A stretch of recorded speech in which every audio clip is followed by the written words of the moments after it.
person, and they're nice and they're good looking and they have a great personality.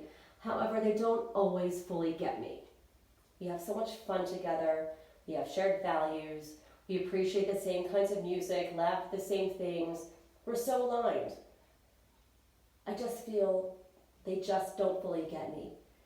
And because we've been dating or together for a while and they haven't got me yet, they probably never will. I think this feeling happens to lots of us. We believe that the person we are dating or with should just get us fully, especially if we've been together for a long time. And I fully hear and empathize with your conundrum. It's amazing to be with someone with whom you have so much in common, and that connected feeling is so amazing, and it doesn't come around every day. In fact, it hardly ever comes around for most of us. So when you come across that hiccup where you feel utterly unseen and disconnected because your partner suddenly misunderstands you, as they seemed to before, this can feel utterly devastating. Your sudden urge is to run for the hills because the pain of being with someone whom you feel doesn't get you is utterly horrific. The pain is sometimes unbearable. And you ask yourself, how could I have dedicated so much of my life with this person? Why did I waste so much of my time? And the reality is that just because you aren't completely aligned on every single issue, or if you disagree about things sometimes, this doesn't mean that all is lost. This is an opportunity to present each of your opinions and hear the other side. As you hear each other, you could actually find gray areas. And as you hear your partner, you might even find that there are presenting points that you hadn't even considered before.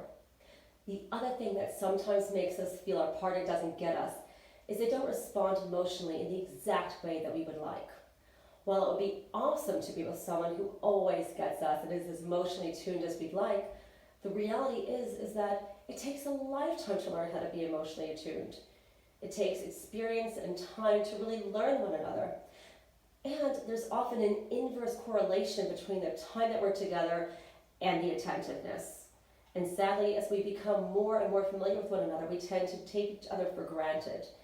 If you want to have an emotionally attuned relationship, you need to make time for each other and to express your concerns in a delicate and sensitive way so that you'll get the response that you want. In sum, don't jump to break up with your partner if you feel they don't fully get you, especially if you have so many good points of connection. Instead, use your concerns as a springboard for good, deep conversation, and learn how you could be there for each other even more, and learn how to build and connect over time. If you have some ideas that you find really work for helping you to feel more emotionally connected and attuned to your partner, please feel free to share that below. And also, if you'd like to receive more of my free content, please feel free to hit subscribe. And if you'd like more information about how to become more emotionally attuned and connected to your partner, so that you don't feel like jumping out of the relationship, so you want to really stay in and invest, feel free to drop me a line. You'll be able to find my contact details right after this video.